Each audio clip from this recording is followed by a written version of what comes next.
আমরা স্কুলের মধ্যে পরিষ্কার পরিচ্ছন্নতা চাই। আমাদের স্কুলে বিভিন্ন জাঙ্ক ফুড ও প্যাকেটজাত খাবার বিক্রি হচ্ছে ক্যান্টিনে, এবং এগুলো খেয়ে প্রতিনিয়ত মানে এই গরমকালের দিকে বাচ্চারা অসুস্থ হয়ে পড়ছে, তাদের স্বাস্থ্য অসুস্থ হচ্ছে, এবং আমাদের বিদ্যালয়ের পরিবেশ দূষিত হচ্ছে। আমাদের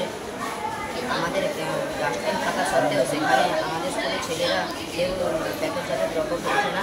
এছাড়াও আমাদের গ্রাউন্ডে প্রচুর প্রতিনিয়ত সাইকেল রাখা হচ্ছে, যার ফলে আমরা গ্রাউন্ডে ফেলতে পারছি না, এবং আমরা বিভিন্ন কাজ করতে পারছি না। তার জন্য একটা সাইকেল স্ট্যান্ড আর আমাদের বাড়ি থেকে স্কুলের আসার মানে গেট থেকে স্কুলে আসা পর্যন্ত আমাদের জুতো কাদা হয়ে যাচ্ছে, এবং আমাদের প্যান্ট ভিজে যাচ্ছে জলে। এই জন্য আমাদের স্কুল ঠিক আছে, তোমাদের প্রত্যেকটা কথা আমি মন দিয়ে শুনলাম, এবং তোমাদের এই প্রতিটা কথাই আমি কিন্তু গ্রহণ করছি। আমাদের এটা প্রবলেম আছে, এটা আমি অস্বীকার করতে পারি না।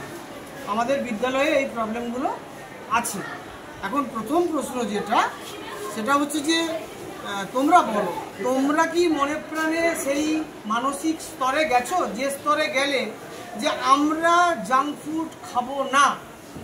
তোমরা যদি এইটা প্রতিজ্ঞাবদ্ধ হও, তাহলে আমি কিন্তু আমাদের বিদ্যালয়ের মধ্যে যে ক্যান্টিনগুলো আছে সেই ক্যান্টিনের জাঙ্ক ফুড বন্ধ করে দেবো।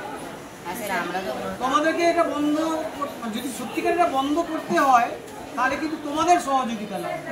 তোমরা কিন্তু না খেলে আমি নিশ্চিতভাবে তোমাদের স্বাস্থ্যের কথা ভেবে, তোমাদের ভবিষ্যতের কথা ভেবে আমি নিশ্চিতভাবে এটা বন্ধ করব।